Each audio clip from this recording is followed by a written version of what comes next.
Hello and welcome, Reds. Post-match reaction show.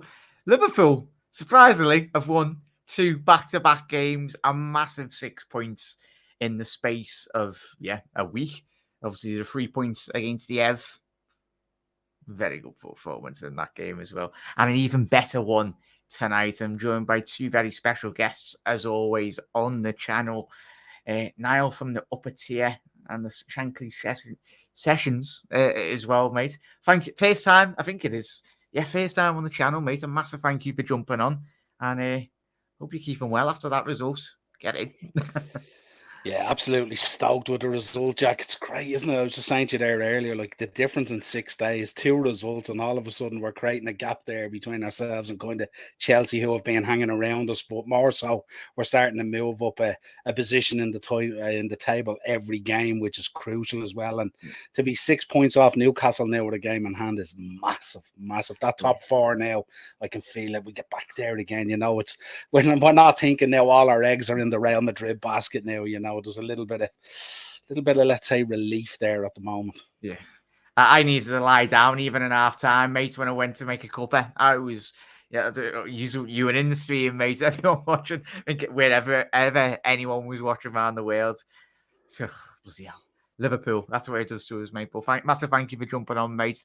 Obviously, mods, can you please drop obviously Niall's obviously channel link in the description. If you are watching on the repeat, all Niall socials are in the description, so please do head over, subscribe, and of course subscribe to Spider LFC as well. You know who Spider is as well, but his social links as well will be in the description. And Kev, what a performance, mate. I don't think it gets any bigger in reality. I think going into the obviously game, I think all of us, we understood the task that was in hand really. And yes, we'll speak about the second half performance, mate, but just to get straight into it, the application in every aspect, especially to go 2 goals ahead against probably one of the most difficult grounds, most difficult teams to go into. I think Newcastle have kept 12, 13 clean sheets in the Premier League so far. So, yeah, yes, you've drawn a lot of games, but I tell you what a performance, mate. Oh yeah, absolutely. It was night and day from the last few weeks, to be honest with you. I mean, we stepped up against Everton. We brought up another level again against Newcastle, I think. A lot of people put it down to Everton not turning up the other day, but I just thought we stepped up an extra couple of gears in that game. There's still complacencies there, you know. There's still iffy moments from defence to midfield, but you know, vast improvements and 2 clean sheets in a row is fantastic. As well. Just about building that confidence, mate, in it. We'll speak about it. But I mean, as Niall said even earlier, we're 6 points with 3 or 6 points behind with a game in hand. I quickly get that up there, mate. There you go. That's when you go back to no more than 2 or 3 games ago, not even 2 games ago, we were 12 points behind with level games. You know, so that'll just tell you straight off the bat, like, you know, the difference in these 2 results make. And with City dropping points, like Arsenal have dropped points recently in weeks. Spurs are just, you know, being Spurs. And you know, Man United are just kind of like hovering there. You know, they're winning, they're drawing, they're winning, they're drawing. And you know, I look, you go back to the 2021 season when we had probably one of our worst seasons, missing our midfield, our defense completely. Then the midfield had to go into our defense, and then our midfield defense got injured, and then we had to bring on 2 kids from the academy, and ended up getting third with only 14 games to go. We were still like, what was it? No, sorry, with 14 games to go, we were still like 16 points off, then 10 points off with 8 games to go, and we still ended up getting it with 3. You know, we still ended up getting third. You know, only 4 points behind United, who we were at the midway point of the season, almost 17, 18 points behind them. You know, and they still finished second to a City team that were 18 points ahead of them. Yeah. So you know, it's just ridiculous. Ridiculous. We've had worse seasons, and I know we've had a bad spell from most of the season, actually, to be honest with you, but we were getting results in between. But I still said it as it's the halfway point. We were just 2 games into the halfway point of the season, and there's a lot of points to play for, and there's no better side than Liverpool to want to win and run the second half of the season. Yeah, no better. 100%, lads. We'll get into individual performance in a little second, but as the lads alluded to, Nigel, I think you're in the green room or in the back room, whatever you want to call it. try and rejoin if you can, Niall. Nigel, sorry, you ain't gonna. I'll kick you from the studio, Nigel. I'm going, sir. But Niall, massive performance, mate, as these both lads absolutely hit the nail on the head. And firstly, we want to speak about our man in the match. I don't think of. Let me know, lads, as well, and let me know, chat, if we have any difference in opinions. But I think this man, the god that is Alisson Becker, I think 5-6 minutes into that game, Niall, it could have been 2-0 to Newcastle United, and obviously the back end of that game as well, fundamentally, mate. But yet again, Alisson Becker rising to the occasion. This is why we bought him. These big moments, he was a man amongst men in reality tonight, mate. He stood up tall for every opportunity Newcastle got in there, and he done the job fundamentally. That's what we wanted, mate, isn't it? Yeah, Jackie, he's just unbelievable. I mean, we say it on so many shows. If we didn't have him between the sticks, God help us, where would we be at times, you know? And it's just, even today, it was really crazy because you look at Van Dijk as well, and I know you're going to talk about him, but that kind of standoffish way he has with forwards, and it's like he's trying to show forwards to the strongest Alisson side or something like that. And we've seen earlier in the season the way those goals have hit the back of the net at times and stuff like that. But even that point blank save over the bar today was just, I mean, he's just worth his weight in gold. I was actually on a show today, an Arsenal show, and they were talking about, you know, how upset they were about Emi Martinez's goal, and I was saying, yeah, look, it's his first goal for Arsenal, well done, and stuff like that, just taking the mick. And they were saying, oh, don't be disrespecting him, he's a World Cup winner and all, you boys have Alisson. I said, yeah, and I wouldn't swap him for the world. Yeah, he's just sensational, and he just I don't know, and he relishes in it as well, doesn't he? At times, it's kind of. Do you know what I've seen about him today as well? That quick release of the ball, the Salah and stuff like that for the Pope moment. We haven't seen that much this season, and his eye for that kind of situation is amazing. And I think he can do that with Darwin as well, with his pace as well. So he has that option kind of both sides, you know. And we haven't seen, as I said, all season. And to see it today, to see him back there, it really does say to us that kind of confidence is starting to creep back into the side. That there's no fear of doing these things. If you look at him over the last few months, he's been rolling the ball out to the defense like he didn't want it. He just wanted to get rid of it. But today he was on it. That was unbelievable, the way that moment changed the whole game, you know. Yeah, you spot on, and I'll stay on you, Niall, as well. You spot on, mate. Are you hoping long term? We'll speak obviously post, the fixtures and that at the back end of this episode, mate. But as you said, are you hoping? I'd like to see that a bit more, as we've seen today, as you alluded to, though.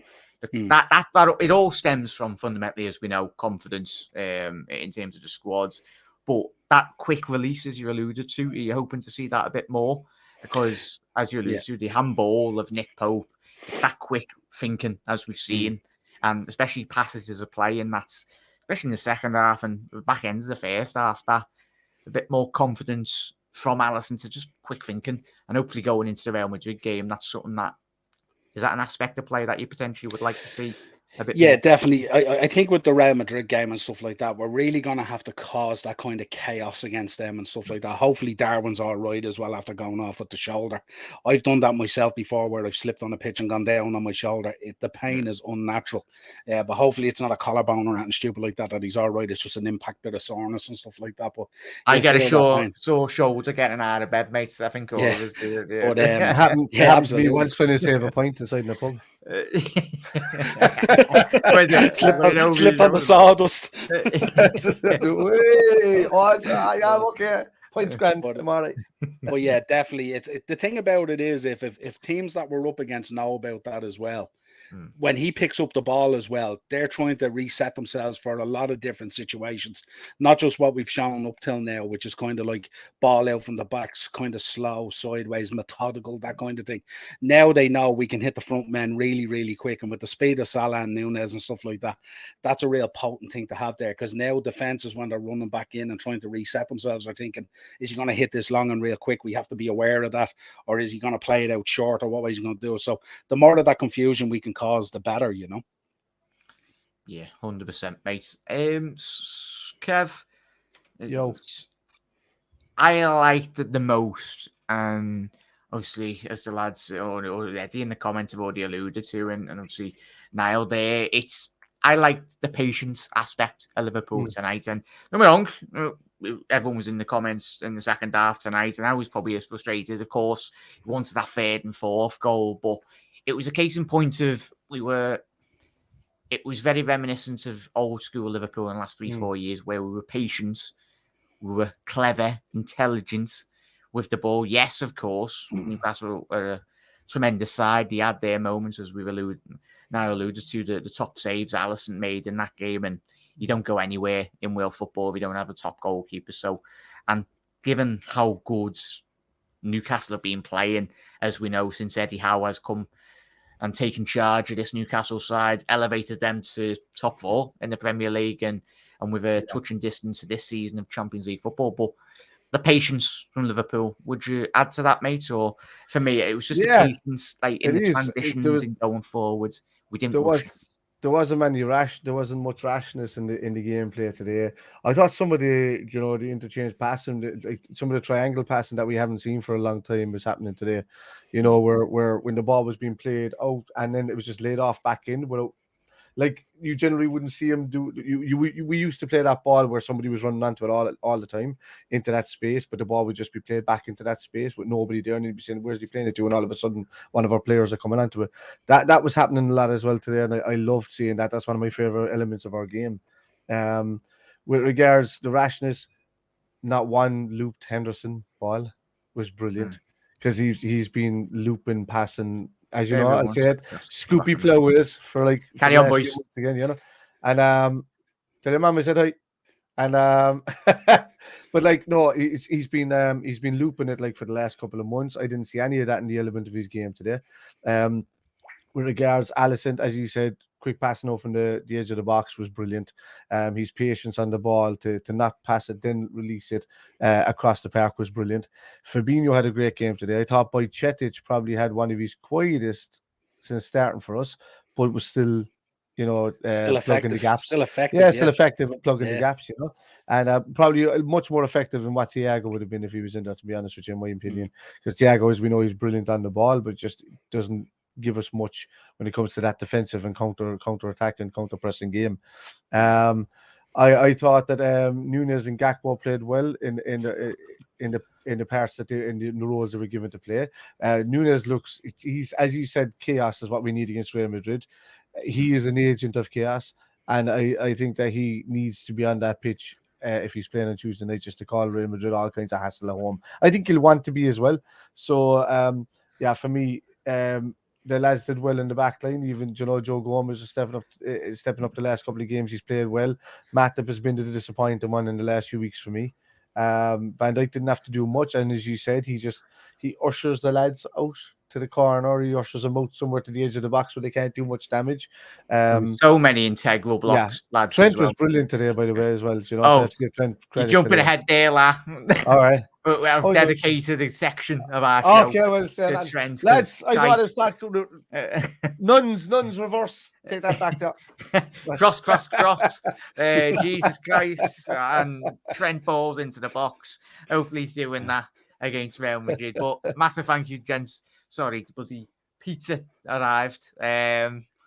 Priorities, Jack. Priorities. Did you get 4 slices or 8, Jack? It depends. The weekend. Would have been left on the on outside anyway. I knew a fella that we caught in the pub once saying that he was ringing. He said, "Lads, I'm getting a pizza," and the man turned around and says, "What kind do you want? Pepperoni?" And the man turns around and says, "He goes, how many slices do you want, lads?" And the man says, "4 or 8." He says, "Oh no, give me the 4. I'll never eat the 8." How many pints did he have, lad? No, he just didn't need pints. He was that stupid anyway. But go on, anyway. Absolutely spot on, gents. Very unprofessional of me getting pizza. How would you know, Jack? You weren't there. Jack, you could smooth this over now. Jack, what's the pizza of choice? What's the pizza? Exactly, yeah. Chat, go off a tangent, but we're in a good mood every single one. Okay, yeah. Meatball feast, it is. Oh, nice. Domino's. Cheesy garlic bread as well. What's your go-to pizza, boys? I'll say first one. I need pepperoni, man. I need me some pepperoni, and I need me some. You're having another one as well. Pepperoni and I know it's double pepperoni up in that, man. I give you Joe. I like a bit of pesto on the pizza every so often. Depends if it's the nice one. But what you don't go meat with, feast has to be meat feast and yeah. lots and lots of meat. Oh yeah. I'm in love with Dr. Utker's. Do you get them over in England, Jack? I've never heard of that. Yeah. Just get them, man. They're delicious. Yeah. I'm telling you, Dr. Utker's. You'll never get a takeaway pizza again if you buy one of these things. Chat. Get your favorite pizza selection in the comments as well. Nigel, I think if you're in the background, mate, apologies. Thank you very much for I'm trying to add you into the studio, but for some weird reason, it's not letting me. So apologies, mate. I would have you in here. But a massive thank you for jumping in, mate. We'll get to everyone's comments as well. Scout said, what a win. 2 brilliant goals. I don't care about the chances given and Ali man of the match. That was an away win nobody does, and off a derby win who beat Arsenal as well. It's a massive performance, Scouts. Hope you're well, mate. Gary, your main man, Darwin Núñez, my main man. I think all the lads on the panel as well, we have full confidence in Darwin Núñez. As I said, there'll be a lot of social media deleting of tweets after those two scoring today. I'll tell you what now. But big up, massive thank you, Mark. Obviously, the lads' channels and all their socials. So please do head over. As I said, if you are watching the repeat, the lads' links are in the description. So please do head over, show your support to these two gentlemen as well. Massive supporters as mine as well. Really do appreciate it. Núñez injury, yeah, we were just speaking about it. Eamon, as the lads alluded to. Hopefully, it's not too bad. And he's a warrior, Darwin. He'll probably play through the pain barrier. Typical South American. He'll probably, if he is injured, you're telling me you're going to try and keep him out of a game against Real Madrid? Yeah, he'll run through a brick wall, that fella, and probably headbutt a couple of people on the way through that wall as well. How's it going, everyone? Big up, Mark. Arsenal and City both have very similar games ahead of them as well. And as the lads allude to, we'll have a little look at the fixtures to come. We are, as we know, lads and chats, we've got the big games to come at Anfield. That's the good positive about Liverpool. Apart from the City game, is it, lads? Probably the City game will be quite away, the majority of all at home. So, yeah, just rattle through all these as well before we get straight into obviously Trent and obviously key moments. But yeah, big schedule, as Swat said there, was only right to take the foot off the gas against the side dangerous as Newcastle this season. 100% there, mate. Good to see it in the chat as always, fella. Appreciate it. I don't think it'd be a good idea bringing nearly all of them on at the same time. It's the thing, Mark, innit? Jaeger knows more than every single one of us in reality in terms of the fitness levels, and we've got to protect Hendo. And considering the injuries we have had this season, key moments. These 2 wins were needed just at the start. We needed to get more up front. But gents, Niall, as I said, I've dedicated a section of this show because I think he was a very close second for me in man of the match, and that is the Scouser in the team, Trent AlexanderArnold. How good was he for you today, mate?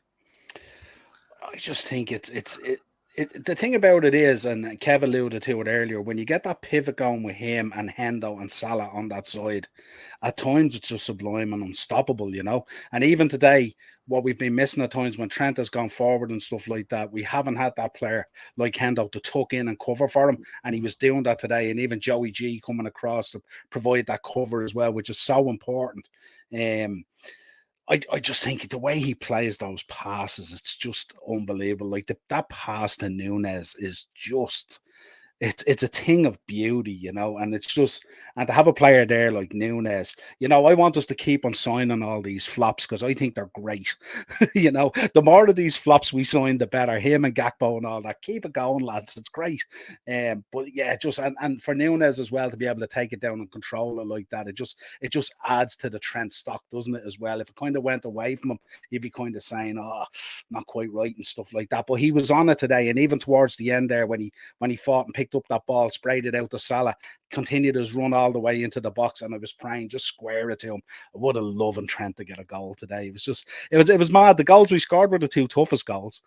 And the goals we didn't score were probably the easier chances that we had, squaring the ball simply into the box room and stuff like that. But could have had a hat trick as this, mate, couldn't he? Like tonight, like, even like, Jota, when Jota came on, Jota could have had a hat trick. Oh, I had over 5.5. Don't ask me why, but if we would have had, both teams would have took their chances, I think we bet might have come in. But sadly, it doesn't matter. The Reds won 3 points. 100%, mate. Kev, obviously off the back of what Niall said, what would you add in terms of your thoughts on Trent? Yeah, like I think it was one of the first instances near the early game where he made a fluff and the ball, Newcastle nearly countered us and with an air ball, and then everybody was kind of giving out to him, and he was just like, "Relax, man, relax."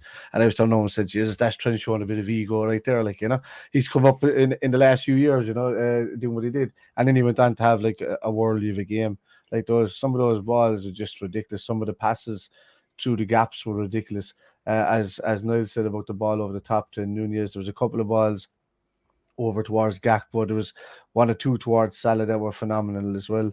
And he just Trent is the best in the world in his position as long as he alluded to earlier, as long as he's got cover.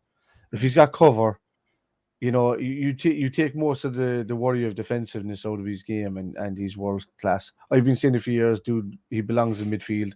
He for me, he takes over from Hendo naturally on that right hand side, in that midfield. That's where we've said there, mate. Probably every others, as Niall alluded to, and you lads mentioned as well before. If we can get that midfield there, that not necessarily amazing going forward, but a very good, kind of Ginny that can cover that space in the pockets, really. Then you don't need to move him. Yeah, you don't really need to move anyone, do you? Because as we've seen in so many games in recent months, Trent's vacated that central area. He's been continuously drifting in. But what I loved tonight, mate, was that he was just out wide and he was just getting his head up and he was just whipping in delivery after delivery of sheer brilliance. In reality, it was a shape. What I spotted today was just in the last couple of games, especially with shape. And I haven't noticed shape for a long time because anytime a ball was coming through the gap in the middle, it was just bypassing our entire midfield. And then all of a sudden, the defenders didn't know which one was going to step out for the ball. There was an occasion tonight where I almost saw it happen when the ball came across the box from Newcastle, and Joe Gomez was after stepping out a bit too far, and Fabinho was not in enough. And it was kind of similar to how Wolves scored against us in that third goal a couple of weeks ago. And I was like, I nearly seen a repeat of it again tonight, and I was just kind of going, Jesus, lads, like, if you're not learning from that lesson about a player stepping up too early. So yeah, for me, he's kept his shape, he's kept that width, and it's allowed. What it's done is that it's brought the likes of Henderson and Fabinho back into the team, because he's not in on top of him. He's leaving him enough space to create that, to create the start of pivots, and that's what you need, because if like for Trent and Robert to be on their game. You've seen it in 2021. The minute Fabinho and Henderson were moved back into defence, that was the end of Trent and Robbo. They were gone. There was no more crosses coming in from the wings. They were completely kept back at the furthest they got to was the midfield most of the game. Like 80% of the game they were kept without even bypassing our midfield into the opponent's half. That's how bad it got for us, until we made the decision to bring in Reece and Phillips. But no, but I seen similar this season when we had a bad midfield. The lads weren't getting forward enough. They weren't creating chances. No, I'd like to see a bit more crossing from Robbo. I think that's kind of depleted in him a small bit lately. He can pull off a world or two every so often, but there used to be a time where you used to be able to cross him in and nearly every 2 or 3 would get an assist, I think that will come though, especially as we go eventually, tonight, mate. It's going to be such an interesting tactical battle. Because I think Mendy for Real Madrid potentially looking like he might be injured for this game. And potentially we do shift over, obviously, the ex-Real Madrid, ex-Bayern Munich, left-back / centre-half, DM, Alaba for Real Madrid. He could play down that left-hand side. So, obviously, Camavinga did play left-back. I think it was in the Champions League final, or last time we played them anyway. So he can do a job. But if they are having those issues down that left, and considering how well we've been playing in the last couple of weeks, but if Trent and if they are quite focused, quite rightly so, when we did on Trent's ability, then as you alluded to there, Kev and lads, there will be space down that left-hand channel. For and a big Nunes. part of that, Jack, is the fact that Salah hasn't been coming out to the line in the last couple of games. Have you noticed he's been tucked inside like he used to be? And the fact that he hasn't come out to the line, he hasn't gotten in Trent's way, and he's just been, if he has to move out there so that Trent can make the underlap. But great point, for Kev, me, great point. That's been missing all season. Massive. It's been so crowded out there. He's been stuck out there, and there's been so much people out there that the only outlet was Harvey Elliott, who's a left footer who didn't have to turn in, and the only thing you think, and let's call a spade a spade, he is predominantly left footed. You know, he doesn't do much with his right foot. So, you know, he can shoot with his right foot, but when it comes to crossing, he doesn't. So he's been the only outlet. It's a lot of pressure to put on the young lad to come into the team. He's a great talent, and he will be a great talent for Liverpool going forward. But it's too much pressure to put on the young lad, and Salah was way too far out wide in the early season this season. I never seen him so far out wide. And if he was, at least he had an underlapping runner, and that wasn't happening either because Henderson wasn't getting us forward as much as he would. The lads were knackered mentally and physically, but now they're starting to get a bit of, you know, the fatigue is starting to go a little bit numb, and they're starting to come back round. They're making the runs that they used to make. They're making the tackles that they used to make. And can I say as well how good a fighter is James Milner when he comes on the pitch? Oh, jeez.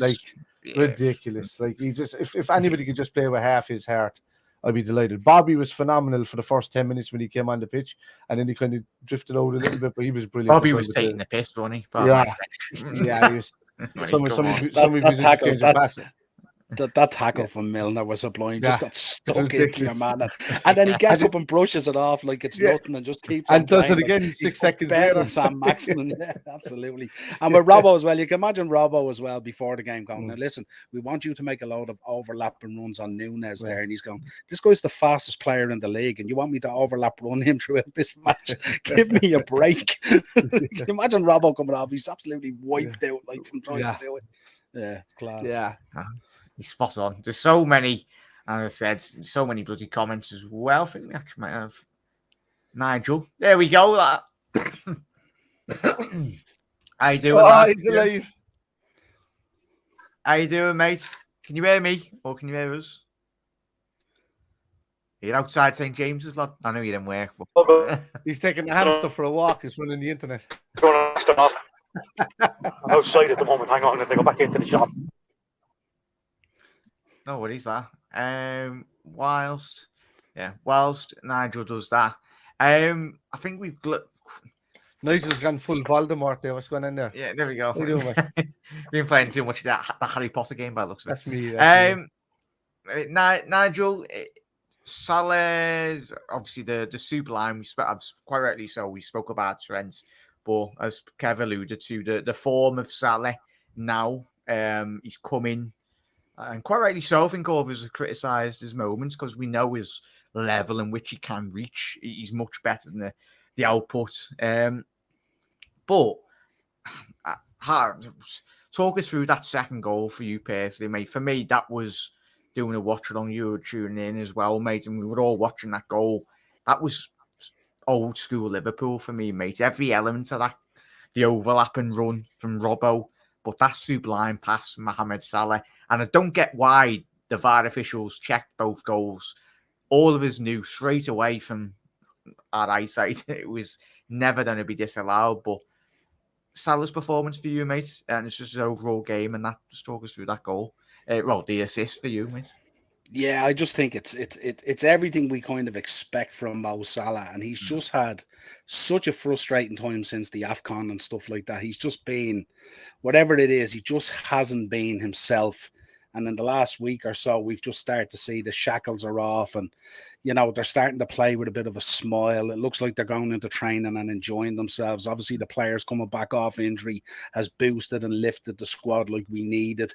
And you know, I always say it, if you know, you can see it in him as well. The two that he had the chance to score as well, when he doesn't take them down and do the right thing, he's so fed up with himself as well, you know what I mean? Because he knows how good he is, and we're so reliant on him. especially if he's not has his scoring boots on, that he creates these assists and these moments and stuff. And yeah, you alluded to VAR there. That does my head in. They're looking for every reason now to disallow goals. They'll nearly bring it back 10 phases and say, oh, Alisson made a foul there, so we're not allowing the goal. It's shocking what they're trying to do, and it's killing the game and the enjoyment. I said to you on the watch along, the anxiety that goes through you during these moments. And then when it's finally declared as a goal, and I don't know why it takes so long as well. That Darwin Núñez one felt like it took about 5 minutes to decide. Like when we were looking at the Qatar World Cup, they were able to decide these things in 5 seconds, 6 seconds, 10 seconds, and get on with the game. It's so frustrating the way they do it, and just, to be looking at it, it was very clear the minute you looked at that the first time. The Núñez goal, it hit his chest. It was never a handball. You could see it a mile away. And the way he celebrated as well, he wouldn't celebrate like that if it hit his arm. He just wouldn't, because he know it'd be VAR'd and checked and chalked off. Same with the Salah one as well. Just constantly looking to check stuff to chalk goals off or something like that. It's like they're getting paid a commissioner a bonus to chalk them off or something. But yeah, that passes everything about Mo Salah. And again, to see them smiling and, to see even Jurgen coming back to himself again, a bit of smile, a bit of fun in the press conferences and stuff like that. It's been a horrific 6 or 7 months this season, and yeah, with Mo, like as I said, I mean, he just hasn't been himself since the disappointment, I suppose, of the AFCON and not making it to the World Cup. And of course, all the contract stuff that was going on as well. And then it's not been easy for him, as Kev alluded to. We've been pushing him out really, really wide. He has a number of new dance partners up front. Mane is gone. Bobby has kind of been out of the side. He's played with a number of different players. As I said, the pivot with him and Jordan and Trent hasn't been working at all this season till recent.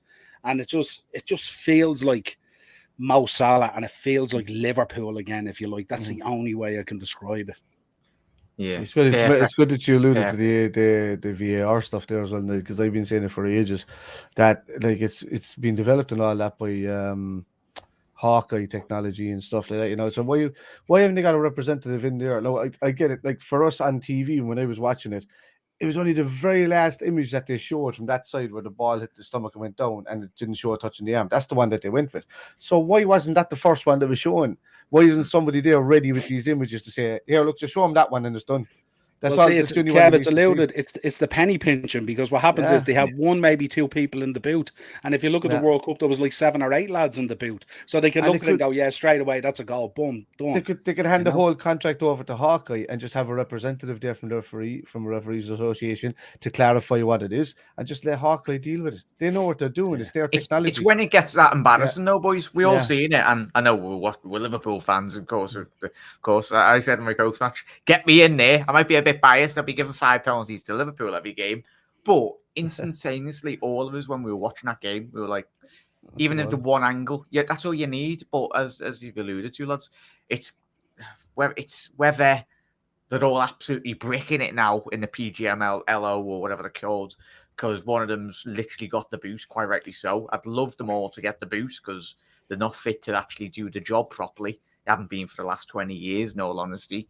And the fact that we didn't have got the boot? One of the bold ones. Is it Lee Mason? Yeah. He got the decision wrong. Well, apparently he left under mutual consent. But he got the Brentford wrong, the Arsenal Brentford one wrong, and then the Palace one earlier in the season. So he's had 2 pretty bad ones. Yeah. So you look disappointed there, Kev. No, I'm really, because I didn't know that they were actually going to drop him over that. I'm banging it up here in front of me as I can see. I'd wished he'd just done that a lot more regular. And that's still that thing, in it, lads in chat. When you're looking, we've been absolutely robbed in terms of titles over the last 3-4 years. And the fact that you've had City fans moaning about with Aston Villa's one. Yeah, and the Sterling one years ago, when that was 5 yards onside at the Etihad for us, I think it was. Was it that game? Or one of the games where Sterling for Liverpool, it was miles on. But yeah, it's disappointing, but what can you get with these typical? It says a lot when you've not. The last World Cup referee or final major tournaments competition ref was in England was Howard Webb. Was it in the 2010 World Cup? That just says a lot when we used to pride ourselves in having the best refs, as much as he was a Manchester United fan, as Babel quite rightly put it out there. I think the way the league is going this season, 83 points could win it. It's going to be interesting, Scouser. Who's to say if Liverpool go unbeaten to what now until the end of the season? We're fully capable of it, mate, but we take one game at a time, as the lads have alluded to quietly. So just imagine we were there would have been if there was tempo. Well, it's the thing, Mark. We've been playing at such an elite level tempo for the best part of the last 3 years. It's difficult to get that standard now, isn't it? In reality, in terms of we've crammed the energy of about 6 seasons into 3. That's what's happened. And it caught up on us this season, and it's we know all the reasons. We don't need to talk about FSG and stuff like that. We know plenty of the reasons out there and why we find ourselves where we are. But it is very frustrating when you think about it. Like, with 1 or 2 more signings and a little bit more energy and a couple of results going our way with a bit more confidence, we could have walked this season. You know what I mean? It's just it's so frustrating when you think about where we dropped the points: Leeds, Forest, Brighton, Brentford, and all these places. Like, it's just Fulham. It's so frustrating, and to think about then we lift our game, we go out against Everton, we're sublime, we beat Man City. And so we know as people always allude to, these players they haven't suddenly become bad players. It's just, you have to put the fun back in there again and get them smiling so they're enjoying their craft, because it's, as much as it doesn't matter how much money they're on and stuff like that, these boys are giving up their life nearly 12 months a year now. They literally get no downtime, and it's tough on them as well, so doesn't get any bigger though, does it, Kev? As Niles alluded to there, when you're representing, and it takes a lot of Jurgen Klopp as well. Prior to obviously Jurgen coming in, we had managers that have quite rightly buckled under the pressure of managing the expectations. We know the names, and we've had managers that have been quite successful, winning major trophies as well. So, as Niles alluded to, it's 24/7, and yes, I think football fans in general, all of us, we sometimes criticise them too much in terms of the levels in which this Liverpool side has been reaching, as we've alluded to there. It's one game at a time, and I think those levels, I think we can finish strong, especially if we can get a result on Tuesday night as well, mate. It springs open the whole a win. If we can get a win, and a very good win in that case, the confidence that gives. The fitness levels go out the window. When you're playing with confidence, these elite athletes in modern day sports, the science and all that, wins completely put all that negativity out the window, and they give them a lease of life. It does. Like, you're saying a point that I was going to say there. I see a lot of people that are commenting recently on stuff that I've been saying on videos and things like that about, like, I just like to sound like a broken record. I've said last season we played the most games in the history of any team in English football. Every possible single game to every possible single final, beating our own record of the treble winning season, which is, no team has ever done that. And this is also by losing the league by a point to City in the Champions League final to Real Madrid. Previous season, losing the league to City by a point, but we managed to pick up a couple of trophies and all that on the way, and rightly so, because we're that elite of a team. But for me, I can't understand people just calling these guys, they're elite, they're at the peak of their fitness, they're at the this and that, they shouldn't be complaining like this and that. But Niall hit the nail on the head. These guys have been playing 6 seasons and 3 seasons. I'm ex-military, and I was at the fittest peak of my life when I was in the Navy, and I'd run, and every day I'd run, and then maybe once every 3 months I'd hit a brick wall, and I'd want to just sleep for a week. And that's Fabinho, it's just on there. Fabinho's probably that case in point, isn't it? Yeah. Fabinho's the biggest player. He's spot on with that. He said it himself. He can't explain why he was down. It's just that he just couldn't bring himself to make the movements, and he couldn't bring himself. He was trying, and he knew what he needed to do, but he couldn't do it. But recently, he's been back to his best, kind of doing it in the last couple of games. Now we'll see if that continues on. But at least we have Boy Chedic who's stepped up in there. We've had Henderson who's up to his game. Milner will break his 2 legs if he needs to, just to play to play in that team. Like, you know, we know If we that need to send it off on Tuesday night, if we're winning 3-4, just go through it, man. Do a Valverde, just absolutely go through Camavinga if you need. We know that FSG needed to back us and put money into the team for the midfield, and now we know that we needed in defence as well as centre backs. And apparently, according to Jurgen Klopp's last 2 interviews, that's what's going to happen in the summer. To what extent, he doesn't know. Big news came out of Germany just in the last 24 hours. And you know me, I'm not a transfer buff, but I do believe in some journalists being correct. And apparently, Bellingham's dad has been in constant contact with Jurgen about coming, and the stance is, Jurgen said, play with us for the pride and the passion, or go somewhere else for the money, and that's the way the stance is at the moment. And that's according to some big journals in Germany, which is you know, some people that I watch, you know me, I don't like ITKs, I hate transfers, I don't get involved in any of that bull. But I when I see a respectable journalist putting his and hers reputation on risk, then I kind of say, all right, so you know, I have to step up and kind of notice the stuff, you know. Yeah.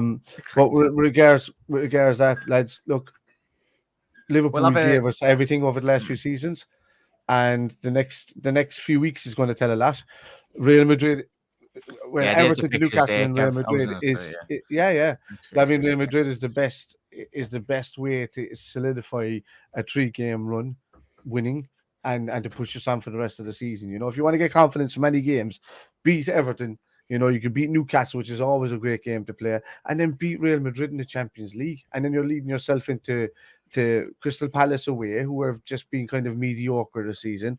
Wolves, who have surprised us at our worst, but also we're playing them at Anfield, and then United at Anfield.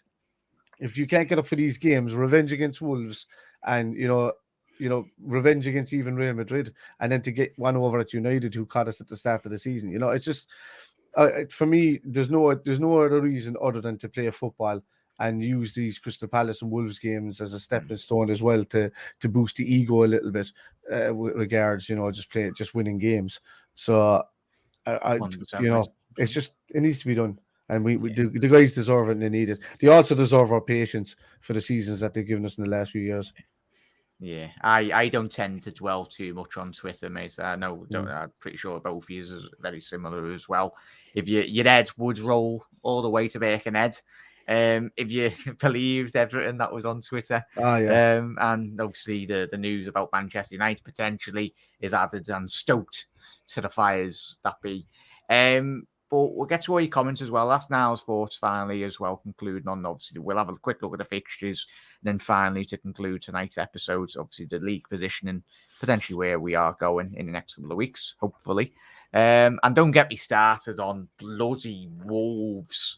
They beat us, and that's typical, innit, lads? They slap our ass last week or the week before, whatever it was, and then they get beat by Bournemouth. Like today, 1-0. That's just showing you how shit we were for the last few weeks. Yeah. That's after winning. Didn't they win last week with 10 men as well? They got a late goal, didn't they? They went 2-1 as well. Come back 2-1. Like, Isn't that the real? Isn't that the real definition of the whole league and season this year? Isn't it? Like it's and anything's possible, lads. We all know. We all believe in these set of lads, and obviously the manager, and obviously especially if we can get that atmosphere. I was lucky enough to be there on Monday night. If we can get that, I know it's difficult when you're playing an early 12:30 kickoff, but if you get everyone in the stadium, everyone around the world getting behind, channeling all of our energy into this team, then anything is possible with Liverpool Football Club, as we know. We'll rattle through all these final comments as well, everyone. You're absolute legends. I really do appreciate every single one of you for tuning. Well, getting all your comments in. The two lads as well. The channel links are in the description. Get the lads to shout out their content, what they've got coming up tonight, and obviously this week as well. Our season is flat for me, but I'll take these wins. Aimons, as we've already mentioned, the build-up, confidence, a win against Real, any sort of win, even if it's a 1-0, that will give all of us, the fans, and most importantly, the players, the confidence. Salah is just to adjust to new boys, obviously alluding to what the lads mentioned before. 100% there, Aimons. As if they were desperately trying to find something wrong with the goal, that's so they could write it off. 100% there, Panov. Obviously, there's me. If the likes, absolutely appreciate it. Eamons, absolute legends. VAR, yeah. We could do a whole podcast of series on VAR. We literally could. I think everyone on their channels could dedicate a show a week, like an hour, just to talk about the absolute utter nonsense. And then don't get me started. The Dermot Gallagher on Sky, the absolute waffle that he comes out with at the end of every Monday when he reviews it. Nonsense. I think Mo is in shock at how much of his new wages. His budgets are probably, he's happier man anyway. Tell you what, you get taxed a lot in the UK as we know, Scouts anyway. Tax man, I got you. But big up there as well. If you wonder if the refs are, started. VAR is only introduced as all the games are televised. They need a second look at some action. VAR, like video assisted referee. Oh, yeah. More like referee assisted video. Yeah. You know what I mean? That's what it's there for. You know what I mean? It just turned it around. It's Rav, not VAR. There you go. Remember years ago? Remember years ago we used to give out about refs. Little did we know what we were looking for. Good Lord. Yeah. Jesus. That's the beauty, though, lads, in it. And chat. That's what like it is. You're going to work, and I think it's sad state of affairs. I think it is too much eyes on the football. Don't be wrong, if it's a blatant bloody handball out with the back of the goal or something. That's what fundamentally, I don't know you lads feel now in terms of you going to work or you go see your mates or your family members and like cause arguments amongst each other and going, no, it wasn't. It was a red card here and there. I think we've become, as football fans in general in the Premier League, too overly critical and say before desire certain aspects of the game. Would you say, mate, or do you think the more money that's in the game, I think you need to get the correct decisions a lot more regular?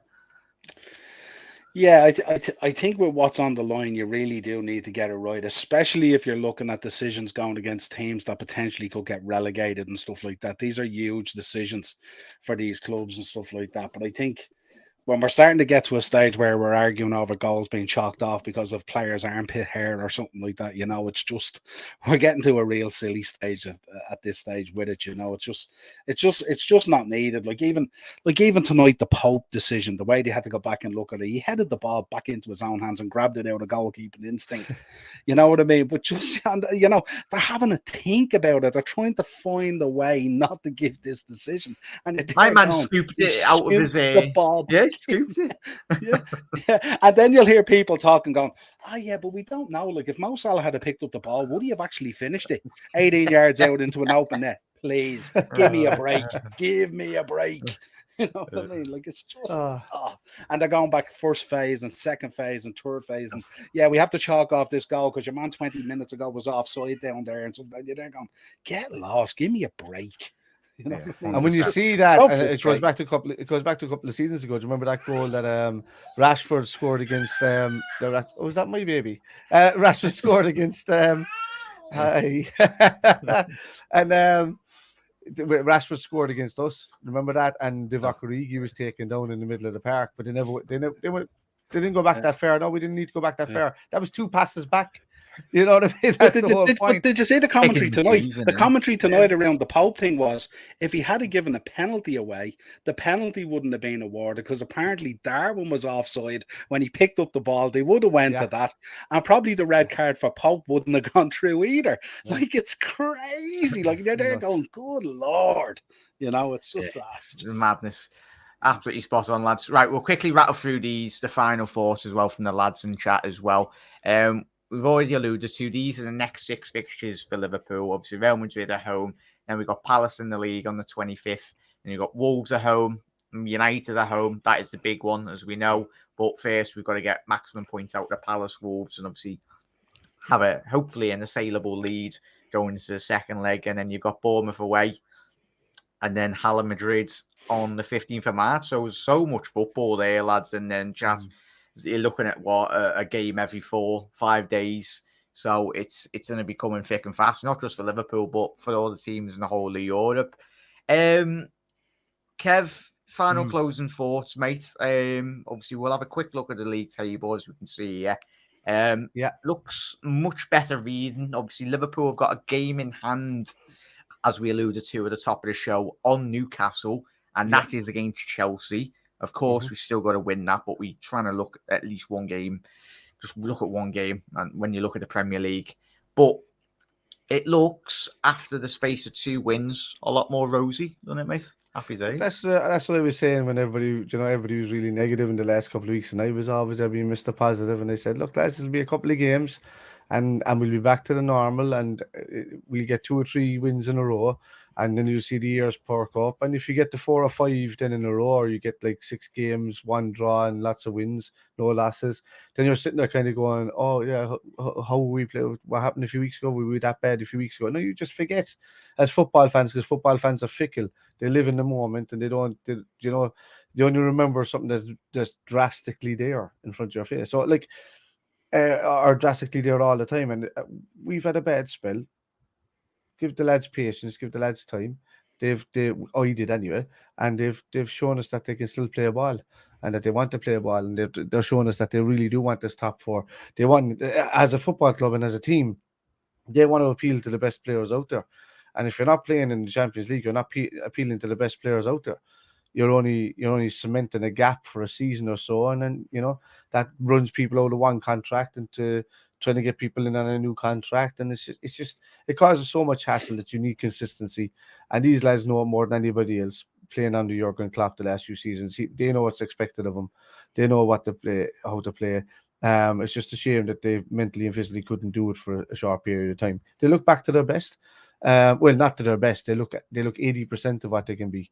To be honest with you today, and that's only improvement. It's up to next steps. Up the next steps we go, and the further those steps go up, the further we move up that table. We're right behind the lads. 6 points behind with a game in hand. That's nothing for Liverpool.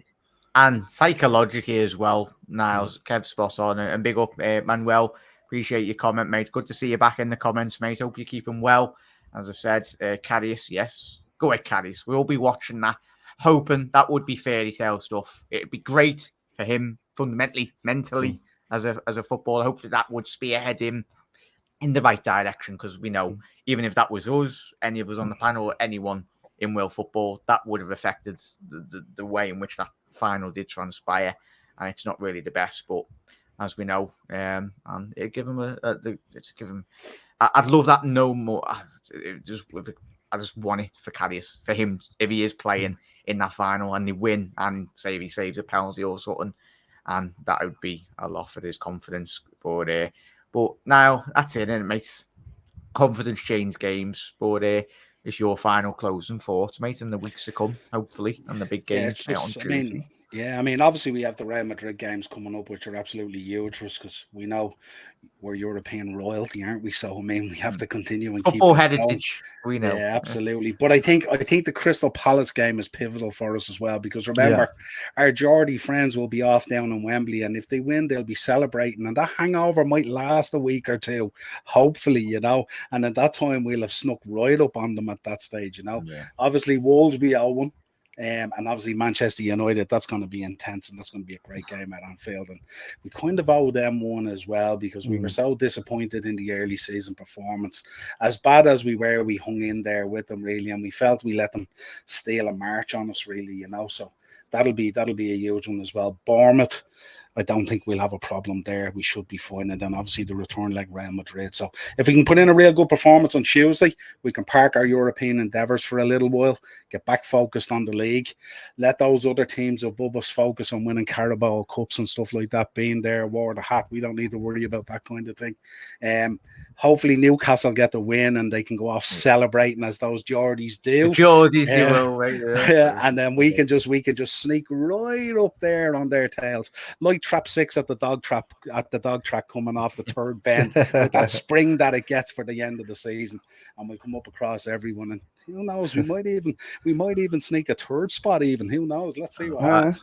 Another one where we didn't have any centre halves, but we're spot on. But quickly wrap for all the final comments as well. A massive thank you to everyone that has jumped in the comments tonight as well. Get the lads to shout out their socials and what shows they've got coming up in a little seconds.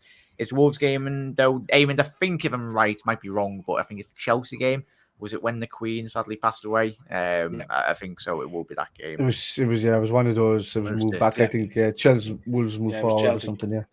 Yeah. Big up, Manuel. Good to see you, then, mate. As Panel said there. Obviously, big up there. Top 4 incoming. We are this week. Come on, the Reds. That's it. But Niall, first time on the channel, mate. A massive thank you for coming on, mate. And thanks for having me on. You're always welcome, mate. Just please do shout out what shows you got coming up potentially tonight or weeks to come, mate. And just obviously Mark's dropped Niall's comment there, mate. But go big screen and just plug your channel, mate, and all your socials. Yeah, well, it's the upper tier on YouTube, and we're out there. We're on all the socials as well: Facebook, Instagram, TikTok, Twitter for our sins. We do shows nearly every day at this stage. It gets so busy at this stage with so many games coming up. So we always do the Shankly Sessions is the part of the channel that deals with all the Liverpool stuff. Me being a huge Liverpool fan, and I do all the previews and reviews and player ratings and match reactions and all that kind of good stuff, and any other stuff that comes on. We drop shorts every day on all the other kind of football stuff that's going on. Mondays we do the Monday mashup, which is a review of all the weekend's action, all the latest news. Thursday then we do Thursday Tier Talk with my co-host Dazzler. That's a kind of like a fun show where we preview the weekend's action, talk about all the latest news, interact heavily with the chat, and then we do a little section called Beat the Bookie where we drop our pick and tips for the weekend's action as well, and we kind of donate like a charity bet each week as well. If we get it up, that money goes off to a selected charity. I'm a big dog lover, so we tend to send it off to Dogs Trust and Dog Guides and all that kind of stuff if they come in. And then on top of that, then Friday we do Fantasy Chancer. Morris does that show there, and it's basically just a fantasy football show, really giving you tips and picks really for the weekend, what's coming up for your fantasy football. But yeah, busy. Yeah, so that's the upper tier chat. As I said, now he's a very busy man, as I know. I'm made up to get him on, mate. Get you on, mate. I really do appreciate you taking the time tonight, mate. What a result, even win, lose or draw. All of us will be here anyway. But a massive thank you, mate, for taking the time out tonight, mate. And Kev, please shout out your socials as well, too, please, matey. Yeah. Well, as you all know, me, as I'm big. You all know me. I'm here fairly often. Spider LFC on YouTube. I'm very sleep deprived at the moment because I normally fall asleep at 7:30 at night these days. Also, you find me on Irish. It's totally your fault. It's also Irish Spider Guy on Twitch, where at the moment I'm gone full wizard. I'm a wizard. Harry. That's the same, isn't it? Yeah, so I'm full wizard on that. I just finished the storyline and I'm completing all the side quests. But so I do a lot of the watch alongs. I've been doing a watch along for Real Madrid. And then myself and you, Jack, have the new channel starting over the next week or so, haven't we? Yeah, we'll get so that should be we'll cracking on that. So we'll get going on that. And lads, nice one for having me on as usual. Always welcome, gentlemen. A massive thank you for coming on, taking the time out. Really do appreciate it. And everyone in chat as well. There's been that many bloody obvious in here tonight. But appreciate that, Mark. Manuel Hardy. I know, and as we said, top of the show, they've not been in good form. A couple of injuries. Mendy, Cruz. I think, obviously, the loss of Casemiro's been massive, as we know, true many. Probably butchered that pronunciation, but I'm not asked because that's perfect. Yeah, well, Joey Barton, full on Joey Barton. Enough of me. I've been talking. I think always have been talking too much anyway. But gentlemen, ladies as well in the comments, have a lovely rest of your night. The two esteemed guests that join me tonight, Niall and Kev. You know where to find them. Please do head over, subscribe to their socials as well. And Reds, happy days. Much easier when we start picking up 3 points on the bounce. And up the league table we go. Real Madrid, Anfield awaits on Monday night. See you later, everyone. What a game that will be. You never walk alone. We'll be live tomorrow evening as well, so stay tuned on the channel. Thank you, everyone. See you later. Enjoy your weekend. Ta-da. Up the Reds. Get in.